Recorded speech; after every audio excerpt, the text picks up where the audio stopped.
వక్ఫ్ సవరణ చట్టం 2025పై సుప్రీంకోర్టు మధ్యంతర ఆదేశాలు జారీ చేసింది. ఈ చట్టం ఏప్రిల్ 2025లో పార్లమెంటు ఆమోదించిన తర్వాత దాని రాజ్యాంగ బద్ధతను సవాల్ చేస్తూ 100కు పైగా పిటిషన్లు దాఖలయ్యాయి.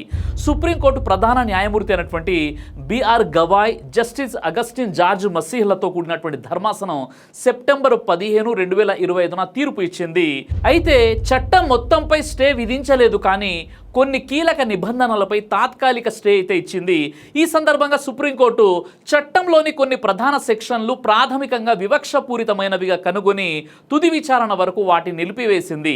సుప్రీంకోర్టు ఏ అంశాలపై స్టే విధించింది అంటే, మొదటిది 5 ఏళ్లు ఇస్లాం ఆచారం షరతు. అంటే ఎవరైనా వారికి ఉన్న ఆస్తిని వక్ఫ్ ఆస్తిగా ఇవ్వాలి అనుకుంటే వాళ్ళు 5 సంవత్సరాలుగా ఇస్లాంను ఆచరిస్తున్నట్లుగా నిరూపించుకోవాలి అని 2025 చట్ట సవరణలో ప్రవేశపెట్టే నిబంధనను సుప్రీంకోర్టు తాత్కాలికంగా నిలిపివేసింది.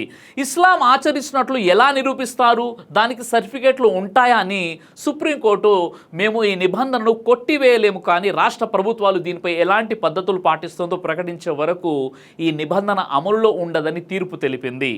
వక్ఫ్ చట్టంలోని ఈ నిబంధన ఎవరు ఇస్లాంను ఆచరిస్తున్నారో ఎవరు ఆచరించడం లేదో నిర్ణయించడానికి స్పష్టమైన నియమాలు లేదా పద్ధతి లేదు. ఈ స్పష్టత లేకపోవడం వల్ల ఈ నిబంధన గందరగోళాన్ని సృష్టించవచ్చు మరియు అధికారులు దాన్ని ఇష్టానుసారంగా వాడే అవకాశం ఉందని కోర్టు భావించింది. అందుకే ఈ నిబంధనను తాత్కాలికంగా నిలిపివేసింది. వేరే ఏ మతాలకు ఇలాంటి నిబంధన లేదు. ఎవరైనా హిందూ వాళ్ళకున్నటువంటి ఆస్తిని టెంపుల్స్కు డొనేట్ చేయాలి అంటే నువ్వు హిందూ అని నిరూపించుకోవాలి అనే నిబంధన ఎక్కడ లేదు. మరి మైనారిటీలు అయినటువంటి ముస్లింల కోసం ఇలాంటి నిబంధన ఎందుకు అని ముస్లిం సోదరులు ప్రశ్నిస్తున్నారు. ఇక రెండవది డిస్ట్రిక్ట్ కలెక్టర్ అధికారాలు.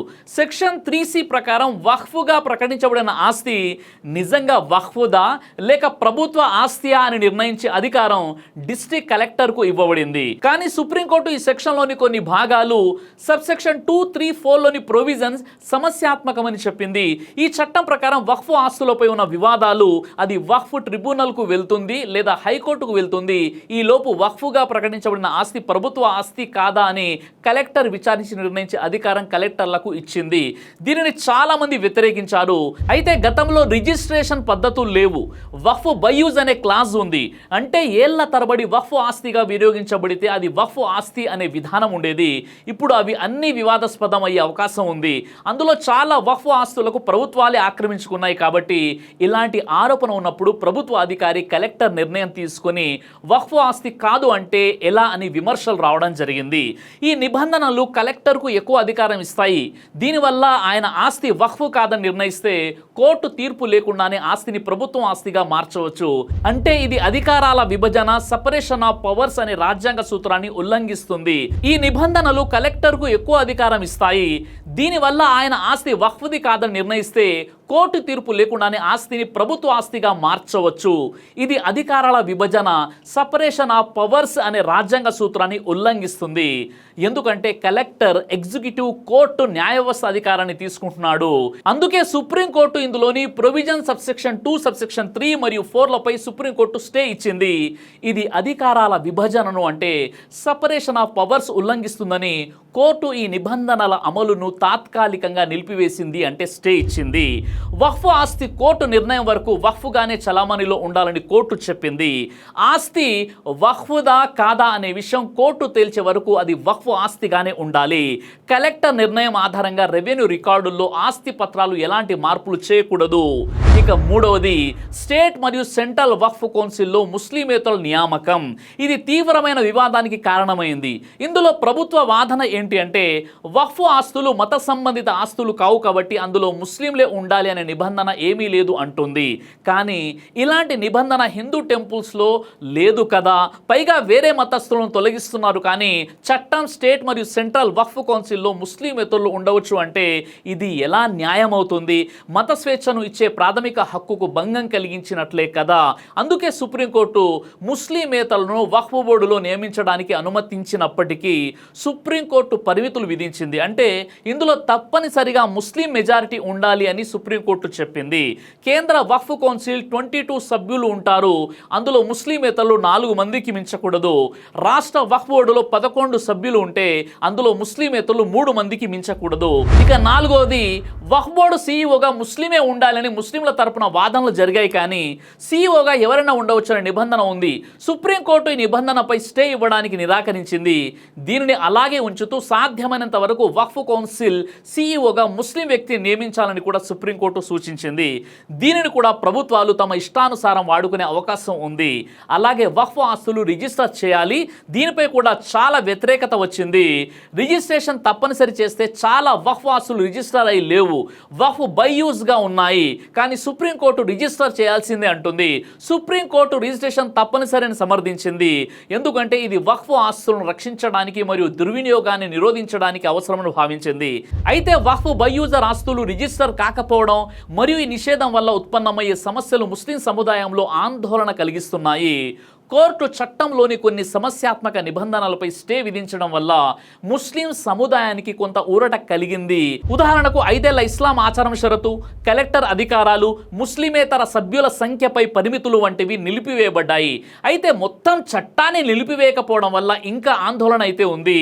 చట్టంలోని వక్ఫ్ బై యూజర్ నిషేధం, ముస్లిమేతర సీఈఓ నియామకం ఇప్పటికీ అమలులో ఉన్నాయి. కొందరు పిటిషనర్లు అంటే ముస్లిం సంస్థలు నాయకులు మొత్తం చట్టాన్ని నిలిపివేయాలని కోరారు. ఎందుకంటే ఇది మత స్వేచ్ఛ ఆర్టికల్ 25, 26 మరియు సమానత్వం ఆర్టికల్ 14 హక్కులను ఉల్లంఘిస్తుందని వారు అంటున్నారు. కానీ కోర్టు మొత్తం చట్టాన్ని ఆపకుండా కేవలం కొన్ని నిబంధనలపైనే స్టే ఇచ్చింది.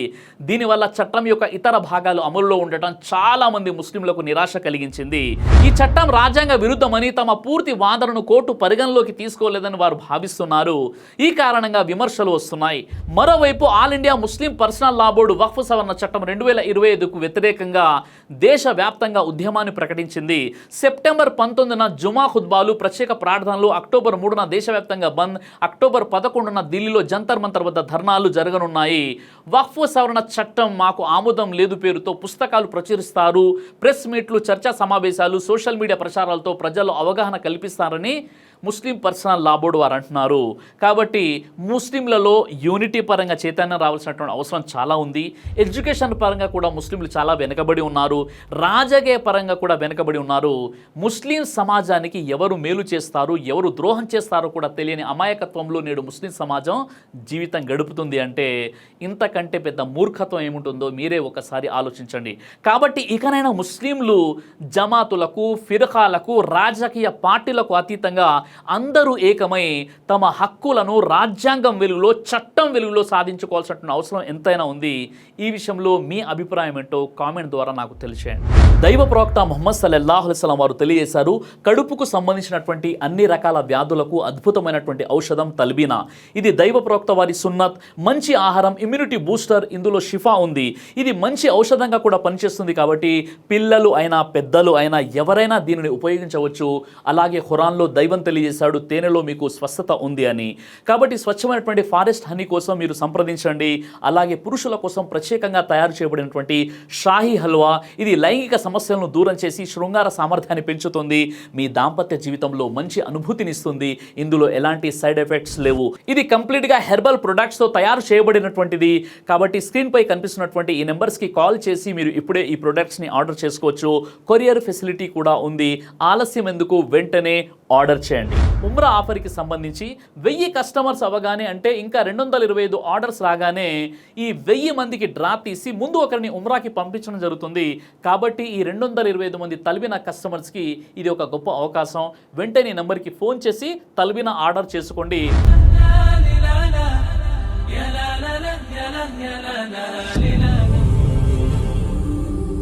బ్రదర్ సిరాజ్ అని యూట్యూబ్ ఛానల్ని మీరు సబ్స్క్రైబ్ చేసినట్లయితే ఇన్షాల్లా దేవచిత్తం అయితే మీకు వీడియోస్ వస్తుంటాయి. అదేవిధంగా బ్రదర్ సిరాజ్ అనేటటువంటి ఫేస్బుక్ని కూడా లైక్ చేయడం వల్ల మీకు వీడియోస్ వస్తుంటాయి.